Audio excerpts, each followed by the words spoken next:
Hey, yo, what's going on YouTube? It's me, Gabe Chavez again, back with another story, no? Back with the story back when we were in middle school. Back with another story about the middle school days, back when we had the little clique going, the cycle crew, no? Well, this has to do with the story with the crew and a dance that was happening at the school at the time. It was a Valentine's Day dance that we're having for the eighth grade and seventh grade classes. They were attending the school in middle school. When we were in middle school, the schools, it was sixth, seventh, and eighth grade. Those were the three grades that were in the middle school at the school when I was there. So they were having a school dance for the sixth and seventh grade classes. So majority of our members from cycle crew were eighth grade and seventh graders. So it was like, hey, it's perfect. That's our calling right there. No, I told all the homies, hey, well, we're gonna have a big old dance coming up. So let's make another mark on our name. Let's put our names out there again. Let's keep getting known and putting in more work. So everybody, majority of them were all scared. They're like, nah, we don't want to get in trouble at home, and we don't want to get in trouble with our parents. And we're like, hey homies, if you guys are gonna be down, you guys can't worry about that. That shouldn't be a concern. So they were like, well, whatever. Then when the day comes, we'll do it. So I was like, these fools ain't gonna want to do it. So I told my homie Cougar, hey homie, it's gonna be me and you. I told my homie Robert. He's doing time right now in prison right now for a shooting. But anyways, so he was. I told him, hey, it's gonna have to be me and you. They're gonna have to set this off like always, homie, because these fools. They always follow what we do, so we're gonna have to set an example for the dances coming up. I was like, damn man, this is gonna be bad. This is gonna be cool because it's gonna be one of the biggest dances we're gonna have, and we were in eighth grade already. So I was like, this is a time to make our mark. So sure enough, it was like a week before the dance was gonna come. So I had told all the homies, I was like, hey, the dance is coming up. The Valentine's school dance is coming up. Valentine's Day school dance is coming up. So we're gonna we're gonna mess it up. We're gonna rumble with the other crews, which was badass Mexicans. Cause we really didn't like them for nothing. Them dudes thought they were bad. Like them dudes were bullies, man. So we really didn't like their crew, and then plus we had beef with them because they were the other crew. And then so I told the homies that's gonna be our mark, all of them. So we're gonna, as soon as the dance starts, we're gonna let a couple songs go on, dance the dance. We're gonna let people dance, whatever, and then once everybody's boogieing, dancing, we're gonna rush these fools. So so we started coming up with a game plan. Me and my homie Robert and my homie Cougar, we're coming up with a game plan. Like hell yeah, we're gonna rush these fools, and when the day comes, and hell yeah. So we had a big old thing planned and stuff. So yeah, for like about 2 3 days before that day came, we're all pumped up. We're like, yeah, it's getting closer, it's getting closer, and you could tell the little homies were getting scared. They were like, these fools are really gonna do it. And so damn, I was like, hell yeah, we're gonna do it. We had it all planned out, and then the school had been selling because you had to buy tickets to get into the dance. It wasn't gonna be free. That's how big it was gonna be. Like it was gonna be a DJ. They were gonna be serving food and refreshments and all that stuff. So we had to pay. I think it was like five. No, I think it was like $10 to get into the dance. 10 or 5, something like that. But you had to pay cash. You had to buy a ticket. So all the homies bought tickets, and when it was my time to buy a ticket, they didn't want to sell me one. The school was like, nope, we're not gonna sell you a ticket. We heard what you guys are planning, and we're not gonna sell you guys a ticket. And I was like, what do you mean? Why can't you sell me a ticket? Everybody else is buying tickets. Why can't I buy a ticket? So they made a big old deal. They're like, no, you're not gonna be able to attend the school dance no matter what, and that's final. So I was like, whatever, we'll see about that. So, anyways, so I had one of my other homies buy me a ticket. I gave him the money, and he went and bought me the ticket. So I was like, freaking idiots. There's other ways I can get a ticket, but anyways, so yeah, I had my ticket and stuff. So it was like maybe a week, 3 days before the dance, and anyways, so I was all excited, like yeah, we're gonna do this. I had everything planned out. All the homies were ready. We were ready, and the other cliques had no idea. Well, that other clique had no idea what was coming their way. I already had my target, the one I wanted to get, and my homie Robert, my homie Cougar had his eye on the person he wanted, and all the other little homies were like, "Hey, whoever you, if you see us on rushing somebody, you don't help us. You find somebody else from their crew, and you handle your biz." That's what we always tell the homies. Don't try to help out one homie. You find one and you put in your own work. And so everybody was like, "Yeah, we're gonna do our thing and whatever." So we're like, "All right, we'll see." So the day of the dance comes, game time, no. So the day comes and we get to school. We're all happy, like, yeah, because the dance was gonna be during lunch, from lunch to the end of school. So I was like, hell yeah! Like, I got all the homies ready in the morning. We got off the bus. We all met in the where we all meet. We used to meet like in some little brick area, and then from there we would go inside the cafeteria and eat breakfast and sit at the table. That's where we would all talk and meet at the table in the cafeteria for breakfast. So we put all our backpacks on the wall facing the backs, how I told you, for the SC, and we all lined up our backpacks and we all marched to our table. We all had our table and nobody would ever sit on our table. We had that table on lock. It was a whole row, like from one end to the other. That was all us, all SC from front to back. We would have one in the front, one on the side. That's how deep we were, man. I'm telling you, we were like 30, 40 deep in middle school, bro. And we would go as one unit everywhere we would go. After we would eat breakfast, we'd go out there and kick back till class started. Then once classes passing period, we had 5 or 10 minutes between classes to get to class, and we would have a break between each period. So we would all meet up, both and mess around, talk to each other about class, whatever bullshit basically, and then after that we would go to class.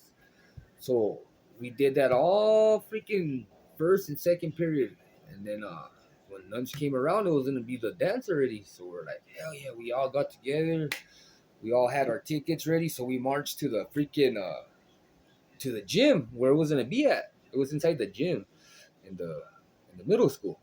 So yeah, we were walking up. We could hear all the music going off and freaking you could hear everybody, like everybody, you could see the people walking into the dance all dressed up. We're like, yeah, here we go.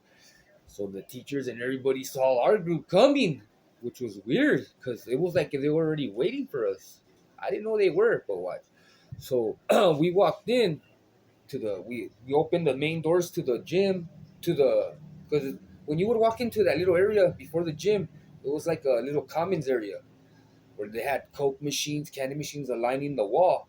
And then there was two big doors, and you would open those doors, and that would lead you into the main gym floor, where like the wooden floor was, where the basketball courts were on the walls and stuff. You know what I mean? So we all met up in that little area, and then on the other side is a cafeteria. The other two big doors are for the cafeteria, and then the other two big doors were the gym area. So we were in that little middle area where the candy machines are. What I'm telling you. So you could see in the gym, in the cafeteria area, they had like all the food and stuff like that they were taking in little by little into the gym. And then we're all meeting right there by the Coke machines and the candy machines, talking, saying, hey, well, we're about to go in. You guys already know the plan. We're gonna listen to a couple of songs, and once the songs come on, whatever song, it doesn't matter, 2 3 songs, and we're gonna freaking let go. We're gonna rush these fools. We're gonna rush the BAMers, the badass Mexicans. The Psycho Crew is. So sure enough, bro, we start walking up to give our tickets and stuff, and all the homies, I tell the homies, all right, I'm gonna make sure everybody gets in first, so everybody start giving your tickets, and me and Cougar will be the last two to go in, so we'll make sure everybody gets in, so nobody stays out, because we didn't want nobody to like weasel out of it, like try to punk out. So I told my homie Robert, hey, let's make sure all these fools go in, and we'll be the last two to go in. And he's like, hell yeah. So yeah, sure enough, all the homies were walking up, giving their tickets. Boom, they were tearing it in pieces, tearing it in half, keeping the one half and giving them the other half. And they were walking to the gym. And when they got to me and my home, Robert, I told Robert, go for it. I'll be next after you. So he gives his ticket, and he freaking gives him the thing, and he walks in. And right when I'm about to walk in, I have my ticket all happy, the one my homie bought, and they're like, "Hey, how did you get that ticket?" I'm like, "What do you mean? I bought it." And they're like, "No, we had it. instructions from the principal not to sell you a ticket. No teacher could sell you a ticket, specifically you, and which I had no idea. And I was like, well, why? They're like, just don't worry about it, but you can't enter this dance. That ticket is not valid. You're not going to be able to enter the dance. And I was like, I already paid for that ticket, so make sure I get in that damn dance. So they're like, no, you're not going to go in. So I freaking made a big old scene, start freaking hitting stuff off of the table. Like, what do you mean I'm not going to get in? Hell, I paid 10 or $5, whatever it was, for the damn ticket. I want to get into the dance. Little do they know why. I don't want to go into the dance. I wanted to go in there and mess up these fools, mess up that damn dance. So, anyways, they're like, no, you know what? You need to stop it right now. They're like, you know what? Let's just go to the principal's office so you can talk to the principal and she'll let you know what the reason is for. So yeah, I told her, right, let's go then. So sure enough, we start walking to the principal's office. Me, the PE coach, and some other teacher, whatever the hell. But it was a male PE coach. His name was Mr. Borrego. He would have a little stutter and stuff. It was cool, but sometimes he would act like if he was like the shit, the stuff. But anyways, he was escorting me with another teacher, and he was like, "Oh, you're not gonna get into this dang." So I shut up, stupid. So yeah, we were walking up to the principal's office, and sure enough, they knocked on the door, and they're like, "Hey, so and so's here, and he's complaining about why he can't get into the dance, and he wants to know why." They're like, "All right, well, leave him here and close the door. Go back and chaperone the dance, whatever." So sure enough, she freaking closes the door. It's just me and the principal in there, and she's like, "The reason why you're not allowed to get into that dance is because we had like maybe 2 or 3 students come up to us and tell us that you and your buddy Robert had a plan to start a big school fight in the school dance." And I looked at her all puzzled, like, "What? Like, how the hell does she know this? Like, she's not supposed to know this stuff." And sure enough, she's like, um, "You're not you're not gonna go into that dance. No matter what you do, no matter what you say, you're not going into that dance. We already know you had plans to mess it up. That's why I had the teachers not sell you a ticket for that dance, because one of your friends, I'm not gonna tell you which one, but it was a younger one who came up to us and gave us the heads up that you and Robert were gonna start a big freaking school dance fight and try to ruin the try to ruin the dance, the Valentine's Day dance, for the other students to start a big old fight. And plus, that little kid had told the teachers that we were gonna take knives and bats and all this crazy stuff. And we're like, what the hell? Where did he get all that from? We never talked about none of that. I was thinking in my head, we never talked about none of that. Like, what is this food? Like, which? So I was trying to tell her, who told you this? She's like, no, there's no way I'll tell you who it was. But just know that the friends you think that are your friends, the younger ones, aren't your friends. They're the ones, they're just basically hanging around with you guys because they're afraid of everybody else and they see no other way of protection. So I was like, wow, that's good to know. So sure enough, they held me in the principal's office all day from 12 o'clock until it was time to go home. So the moral of the story is I missed out on the school dance. I missed out on kicking back with my homies at that dance. All of them got to go in, even my homie Robert. That's how afraid of me they were that they wouldn't let me go into that dance. Everybody else was allowed to go into that dance, but me. They knew that we were gonna rush that other so-called group, the BAM. They let every single one of them enter.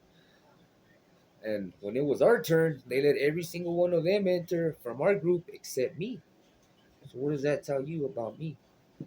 How bad I used to act out, how serious I used to take gangbanging, how serious I thought everything was. Like when I formed that little crew, that little gang or whatever, I formed it to for people would know like we ain't messing around. Like I'm gonna take this gang serious, and we did.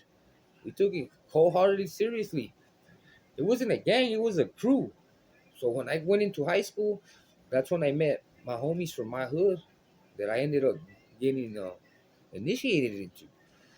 And I already told you guys the story how I got in and stuff, but yeah, man, like gangs ain't no jokes, man. Like being in a gang, being in a crew ain't no joke. Like if you're really about that life, it ain't no joke, bro. Cause if you're dedicated to it, that's all you're gonna do is be dedicated to it 100%. I used to put my all into it every night, every day, no matter what I was doing, gang banging to the fullest, homie. I always had that on my mind.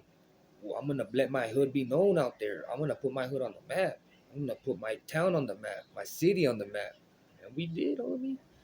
For many years, we had that city on lock, selling dope, committing all sorts of crimes, and doing all sorts of crazy chaos out there in the streets, man. I'm telling you, man. Thank God I didn't end up a victim to them damn streets, man. Cause I knew how to move out there, man. I knew how to function and stuff, man.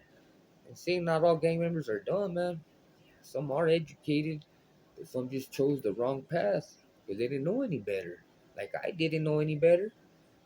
I didn't know that that could lead me to jail, to prison, to death, to harming other people, to committing acts of violence, to hurting people with guns and doing all that crazy stuff. I didn't know none of that stuff, man, until until you're forced to learn it, until you're forced to see where your heart's at, to see if you're really down to ride for your homies in your hood, to earn your respect, homie, to earn every stripe you earn.